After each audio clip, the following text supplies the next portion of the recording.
केम छो मजामा।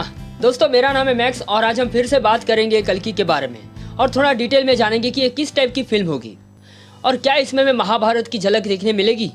आइए विस्तार से इस पर चर्चा करते हैं और बताता हूँ आपको कि कौन थे 7 चिरंजीवी और कैसे उनको अमर होने का वरदान मिला था। दोस्तों ट्रेलर से तो लग रहा है कि ये फिल्म हमें फ्यूचर में दिखाने वाले हैं और हमारे धर्म ग्रंथ पर यह फिल्म आधारित होगी। उससे इंस्पायर होकर ये फिल्म बनाई होगी। और क्या इसमें भगवान विष्णु के सारे 9 अवतार की भी कहानी दिखाएंगे? ये बात करते हैं कि क्या है। जैसा कि हम सब जानते हैं कि भगवान विष्णु के 9 अवतार थे और उसमें से उनका ये 10वां अवतार है कल्कि। कहा यह जाता है कि जब पाप अपनी चरम सीमा पर पहुंच जाएगा तब भगवान विष्णु कल्कि अवतार में आएंगे और फिर कलयुग का अंत होगा, फिर शुरुआत होगी सतयुग की। और इसमें ऐसा भी है कि सिर्फ अकेले कल्कि अवतार ही नहीं, 7 चिरंजीवी भी उनके साथ होंगे और वो 7 चिरंजीवी के नाम हैं हनुमान जी, परशुराम जी, राजा बलि, विभीषण, अश्वत्थामा, महर्षि व्यास और कृपाचार्य। तो दोस्तों ये हैं 7 चिरंजीवी जो अभी हमें फिल्म कल्कि 2898 AD में दिखेंगे। लेकिन मुझे क्या लग रहा है कि शायद ये लोग ट्रेलर अभी रिलीज नहीं करेंगे। जैसे अमिताभ बच्चन का हमें इंट्रोडक्शन दिखाया वैसे ही 7 चिरंजीवी का छोटा छोटा इंट्रो दिखाएंगे, फिर लास्ट में ट्रेलर आएगा और उसमें हमें कल्कि का अवतार दिखाएंगे। और दोस्तों ये लोग सेम टू सेम वैसा ही अगर दिखाएंगे ना तो ये फिल्म ना बहुत जबरदस्त हिट जाएगी। मुझे लगता है कि हिट जाएगी क्योंकि इन लोगों ने ना छोटी छोटी चीजें भी पकड़ी है और ये हमें अश्वत्थामा वाले ग्लिम्स में दिख भी रहा है। बस प्रभास इसमें कुछ अच्छा करे तो ठीक है और देखते हैं कि वो हमें इस फिल्म में सरप्राइज देते हैं या फिर शॉक। Let's see. और अब बताता हूँ आप लोगों को सारे चिरंजीवी के बारे में और उनकी डिटेल्स।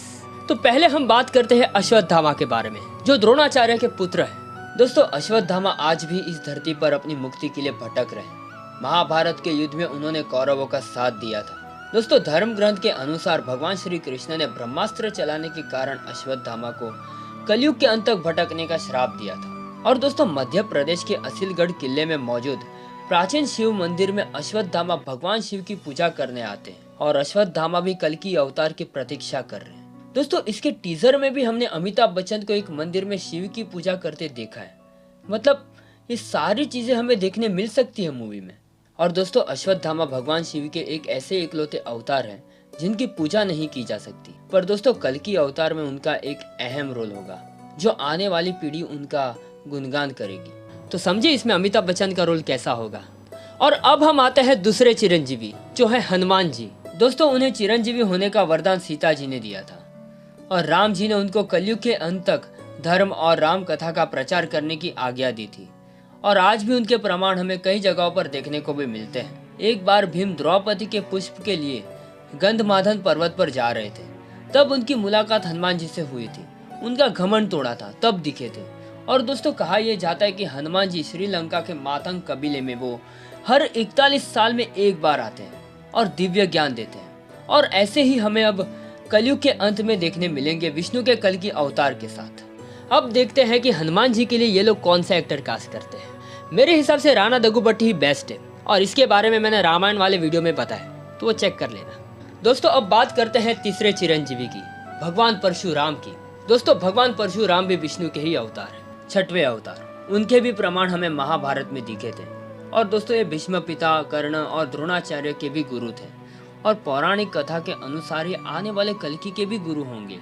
और महाभारत के टाइम उनका निवास महेंद्रगिरी पर्वत ही था और आज भी वो वही निवास करते हैं और भगवान कल्कि की प्रतीक्षा कर रहे हैं। और अब बात करते हैं चौथे चिरंजीवी की, राजा बलि की। दोस्तों राजा बलि श्री हरि भक्त प्रहलाद के वंशज थे। उन्होंने अपनी ताकत से तीनों लोकों को जीत लिया था और ये बहुत बड़े दानवीर भी थे। राजा बलि के घमंड को तोड़ने के लिए भगवान विष्णु ने वामन अवतार लिया था। दोस्तों एक बार श्री हरि राजा बलि के यज्ञ में शामिल हुए और यज्ञ के दौरान सभी ब्राह्मण अपने लिए राजा बलि से कुछ ना कुछ दान में मांग रहे थे। फिर तब वामन देवता भी आए तो तब उन्होंने सिर्फ 3 पग भूमि राजा बलि से मांग लिया। फिर राजा बलि ने कहा आप अपने छोटे छोटे पैरों से कितनी जमीन नाप पाएंगे, दूसरा कुछ मांग लो। लेकिन नहीं, वामन देवता अपनी बात पर डटे रहे। फिर राजा बलि ने कहा जहां आप चाहो 3 पग जमीन ले लो। फिर तब वामन देवता ने अपना विराट रूप धारण कर लिया और एक पग में देवलोक और दूसरे पग में पृथ्वी और पाताल लोक नाप दिया।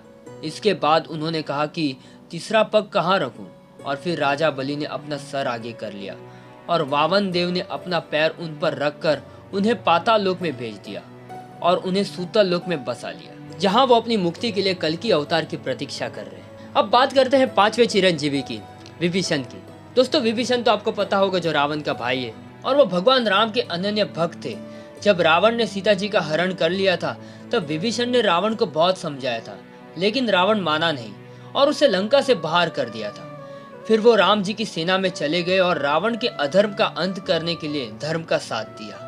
और यही कारण है कि भगवान राम ने विभीषण को चिरंजीवी होने का वरदान दिया था और वो आज भी कलयुग के अंत तक जीवित है। उनका इस युग में होना भी एक लक्ष्य है, जो है अपने प्रभु के अवतार कल्कि से मिलना।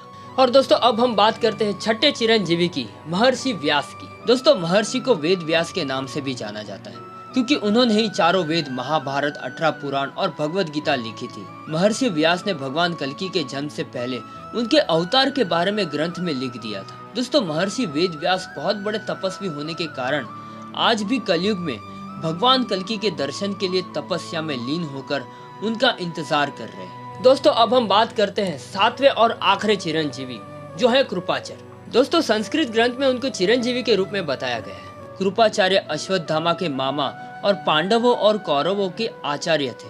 भगवत के मुताबिक कृपाचार्य की गणना सप्त ऋषि में की जाती है। कहा जाता है कि वो इतने बड़े तपस्वी थे कि उन्होंने अपने तप के बल पर चिरंजीवी रहने का वरदान मिला था और कलयुग में ये भी अधर्म का नाश करने में कल्कि अवतार की मदद करेंगे। तो दोस्तों ये है 7 चिरंजीवी और उनकी कहानी। दोस्तों मुझे लगता है कि ये फिल्म की कहानी ना एक फिल्म में खत्म नहीं हो सकती और मुझे लगता है कि ये लोग इसको 2-3 पार्ट में दिखा सकते हैं, क्योंकि देखो ये एक बड़ी कहानी है और इसमें सबको एक ही फिल्म में दिखाना, मतलब समझ सकते हो।